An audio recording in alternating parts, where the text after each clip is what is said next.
Hi, I'm Carol Alt, filling in tonight as your Comedy Tonight announcer. You know, a lot of comedy shows might have looked for a guest announcer with a comedy background, someone who could bring more jokes, more laughs to the program.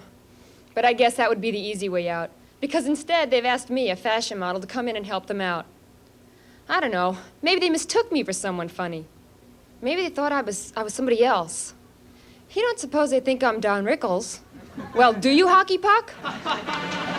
It's Comedy Tonight, America's most fashionably late TV comedy club, with Jimmy Tingle, Kelly MacDonald, and Dale Gonyea.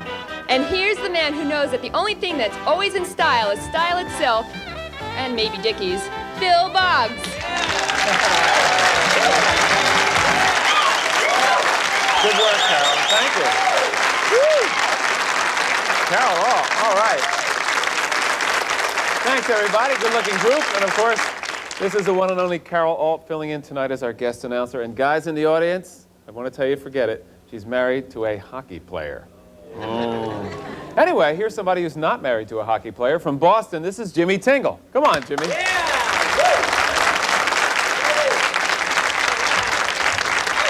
What's up, folks? How are you tonight? Good. It's nice to be here tonight in New York City. Let me tell you a little bit about myself. Jimmy Tingle, that's my real name.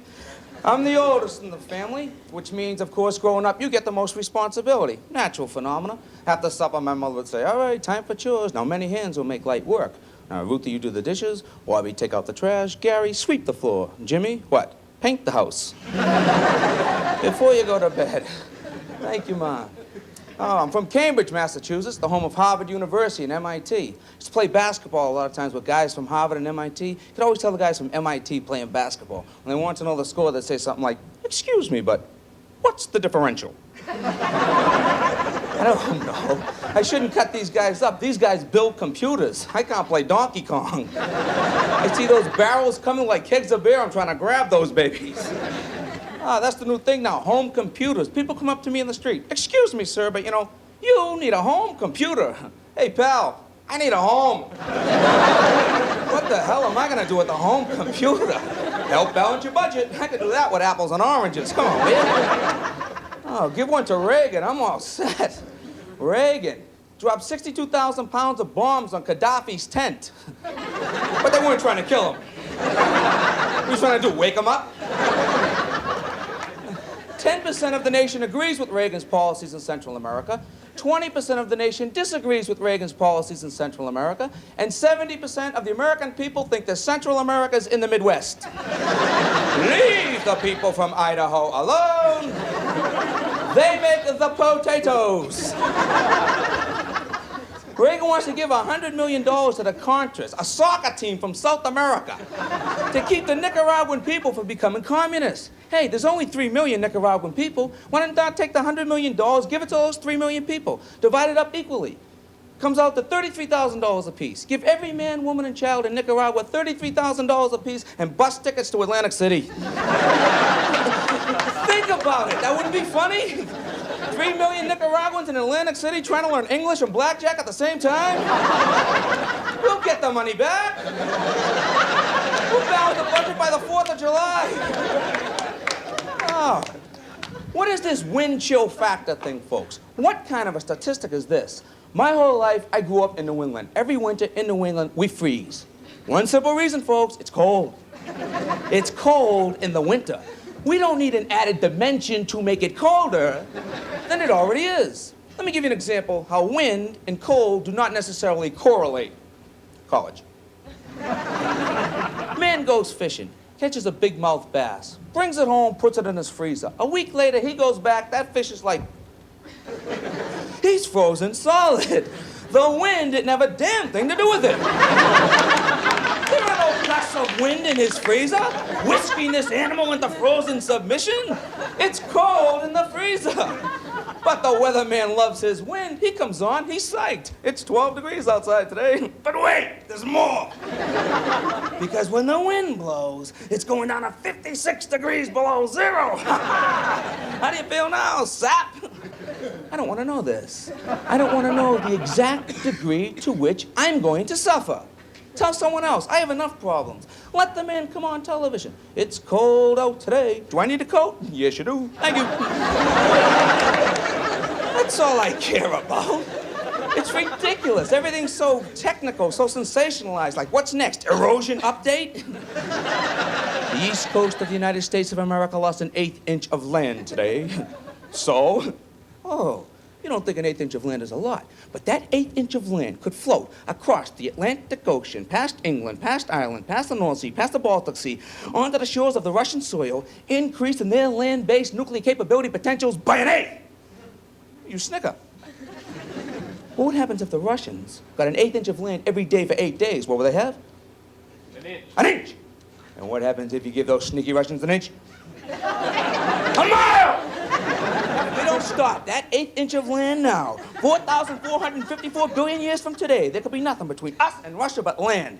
And they could ride their 10-speed bicycles over into our country, join our Nautilus clubs, and embarrass us in front of our women. We gotta stop that 1/8 now. Thank you very much for listening to me. Enjoy the rest of the show. Thank you.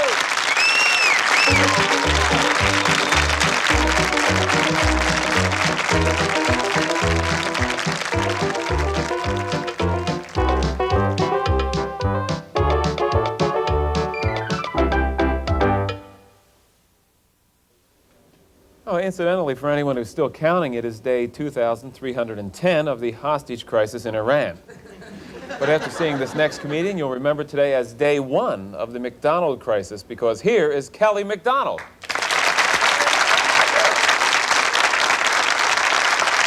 Thank you. Thank you so much. I watch television. Really, a lot of people won't admit that. You know, they lie. They say, TV? Oh, no, we never watch television.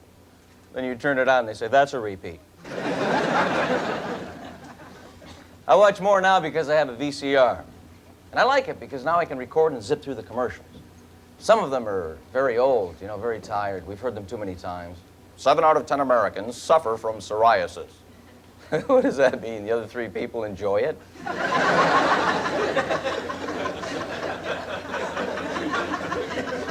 What is this denture cleanser that removes baked-on cherry stains? Must be for people who eat their pie while it's still in the oven.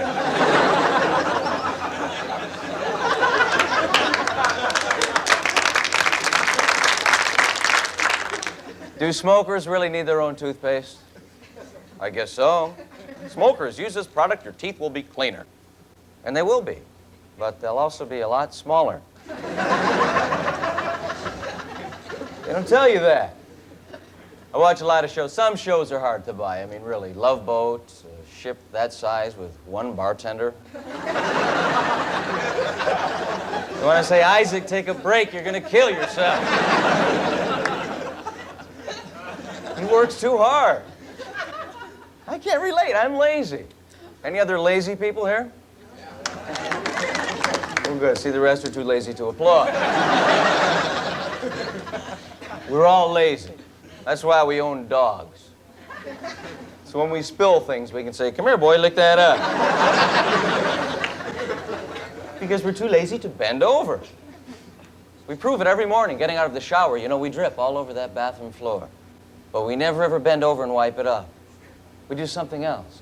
We throw down an old towel and get it with our feet, right? Sure, we don't even bend down for the towel. We curl our toes and grab it like a monkey, right? We're lazy. We do crazy lazy things. We'll wake up in the middle of the night, shivering from the cold. We know there's a blanket in the closet 3 feet away. But are we going to get our dead butt out of bed to go get it?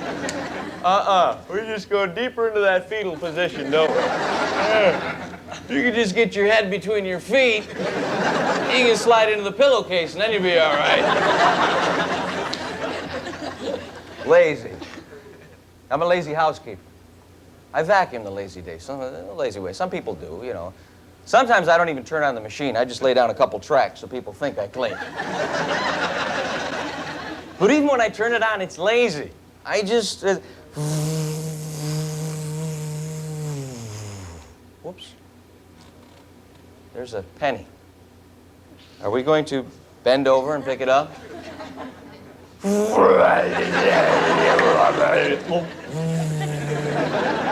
Sure, we're too lazy to move the furniture. We just bang the machine into the couch, right? You know, like one of these days it's gonna fit underneath. I don't understand this machine. Why do they have the light in the front? We don't have to see where we're going. We know it's dirty, that's why we're vacuuming. They should have that light in the back so we can see whether it's working or not. All the light in the front does is warn the dust balls so they can flee for their lives. How do you change the bag? I don't know. Sometimes it feels full, it's empty. Sometimes it feels empty, it's full. They should have a dipstick on the darn thing. And then sometimes, the worst, for no reason at all, it'll leave a little piece of dirt like that, right? You can go over it and over it, it just won't pick it up.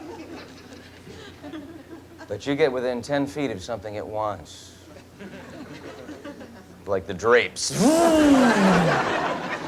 Or a throw rug with a nice long fringe. Great. Now we have dust blowing from that bag we never really changed. And we've thrown a belt, which means we're done. But we're lazy. Are we going to walk all the way over there and unplug it?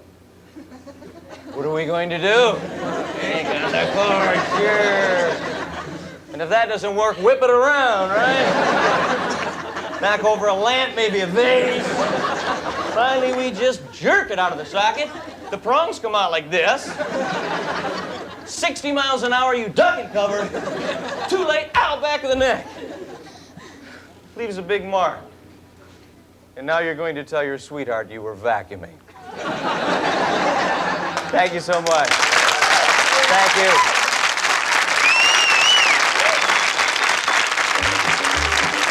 Coming up, sexy letters from our viewers.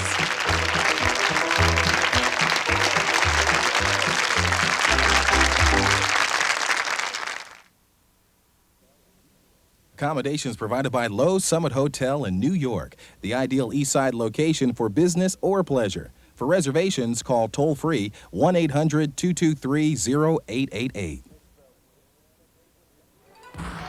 It's the Win a Date with Jenny Jones contest, Bill. Yes, you can win a no-frills night on the town with America's most beautiful comedian. And she's rich, too. She just won $100,000 on Star Search, and she still has a lot of it left. Just send a postcard to this address. In 25 words or less, tell us something about yourself and why you'd want to spend a little time with a beautiful and wealthy woman. It's that simple. You can look bad, you can even smell bad. We'll never know from just the card. Looking or smelling bad, not a requirement. Local restrictions may apply. All right, welcome back. And it's true, the response to this contest has actually been overwhelming, and many of these letters that you have written in have been very interesting, so we thought we'd take a moment and read you a small sample of what you've been writing in to say. Now, this, for example, is coming from Charles E. Robinson, Oakland, California, who says, I am a heart transplant patient. I got my heart on February 14th, 1986. I'm doing great. I'd enjoy dancing the night away with you. See, new heart, ready to go. How's it look to you? What do you? Well, I've got Kurt Mazert, a lonely, starving student at Franklin Pierce Law Center, where the men are men, but the women don't care. I need this date with Jenny. How about you? Desperation reigns. Oh, this comes from Rory Michael Moore from San Francisco, California. Why I want a date with Jenny Jones. I like a woman who gives good phone and wants to stroke my funny bone. You know her name, it's Jenny Jones. You don't have a prayer, Shakespeare. What do you got, Kelly? I have a goodie from Cy Finkelstein. Did you make that up? North Valley Stream, New York. Where else? Oh, sure, that's it. I deserve a date with Jenny Jones because I'm a letter carrier with the Elmont Post Office, and I always deliver. Whoa. COD, no doubt, but Okay, Jenny this can afford is... These all sound like baseball players. Kurt Kasdan from Belmont, California says, Dearest Jenny, we're perfectly matched. You're beautiful, I'm handsome. You're funny, I like to laugh. You're sexy, I'm easy. All right, we got one from Norman Norton from Stillwater, Minnesota. I'd love to win a date with Jenny Jones, but I'm in prison, and the warden won't let me out. Comedy Tonight is popular here in Stillwater Prison in Minnesota. They let them watch prison that late at night? I guess they got nothing else to do, huh? Where are they gonna go? Yeah, that's it, I guess. Okay, Flushing, New York.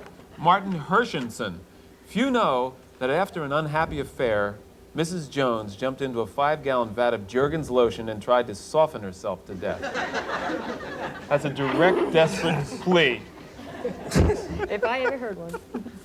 Go. This comes from Harry Daguia from Martinez, California. This guy wrote three postcards to us. Days have come and days have gone. I've been waiting for this date so long. Jenny, let me be your knight. I'll make you smile and treat you right. Me and Jenny Jones, wow. Jenny, Harry, yeah. Jenny, Harry, yeah. Jenny, Harry, yeah. Jenny, Harry, yeah. Great.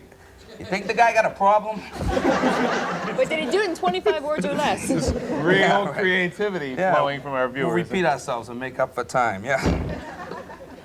Steve Peterson writes from Lynn, Massachusetts. Go ahead. Roses are red, violets are blue. But who cares? I'm cute, funny, and rich and want a date with you. But it's addressed to you, Bill. Keep those cards and letters coming, all right? We're having a lot of fun with this. Now's a man who has a date with a piano. This is Dale Gonyea. Dale. Thanks, Bill. Thanks. You know, I gotta tell you, this is even more proof the world is so couple-oriented. Am I right? I mean, it drives me crazy, you know? And I gotta tell you that I wrote a song for the single people of the world. If you're single and you're proud of it, yeah, yay, yay. Okay, at last we have our own song. You're all alone, no one loves you. There's probably good reason. You know how when they leave you, they always say, it isn't you. Who else could it be? I want to do something. I want to do, I love that. I don't know. I want to do some quick impressions here, some quick impressions. I've been working very hard on these. My first impression is of Siskel and Ebert. You know, those two Chicago critics. Okay. Okay. I worked very hard on that. I worked very hard. And my second and last impression, you will love this one because I've worked even harder on this one, and nobody does this. You don't see this anywhere. Okay. It's a fluorescent light.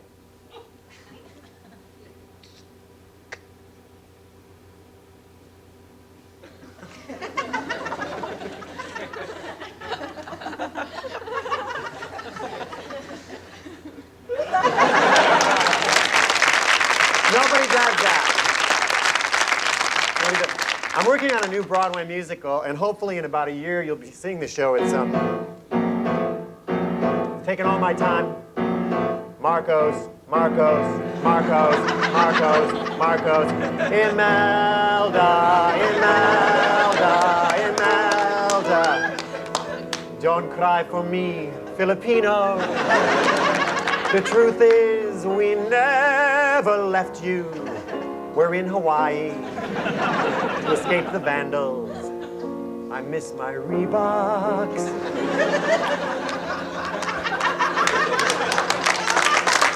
My Gucci sandals. That's fun. Look for that. Probably in about a year it'll be around in a theater or drive-in near you. I've seen and done it all. I've learned all there is to learn. And yet there's something nagging at my mind. One day very soon the tide will turn, and the answer to these questions I will find.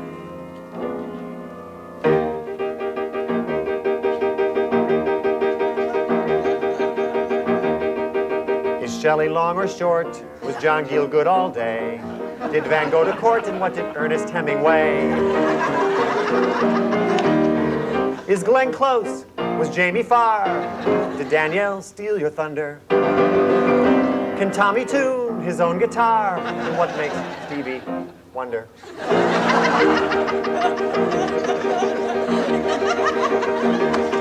Is Monsieur Lautrec too loose? Did Thomas cook some chow? Whom did Mother Goose and is Helen ready now?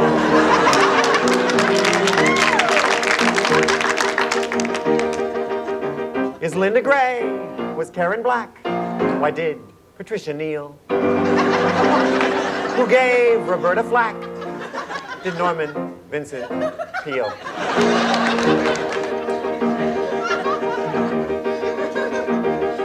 Una mas. That means one more. Okay. Is Faye Dunaway? Was Charlie rich or poor? Whom did Bob Goulet and who gave Mary Tyler Moore? Who gave Mary Tyler Moore?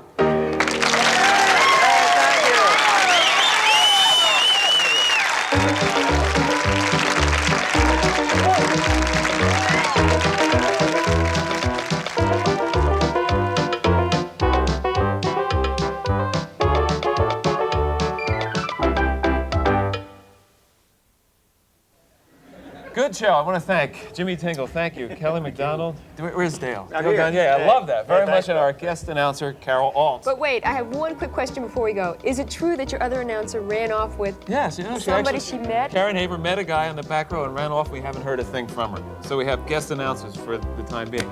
Any final remarks, Kelly? No. All right, in that case, keep on laughing and we'll see you soon. Good night.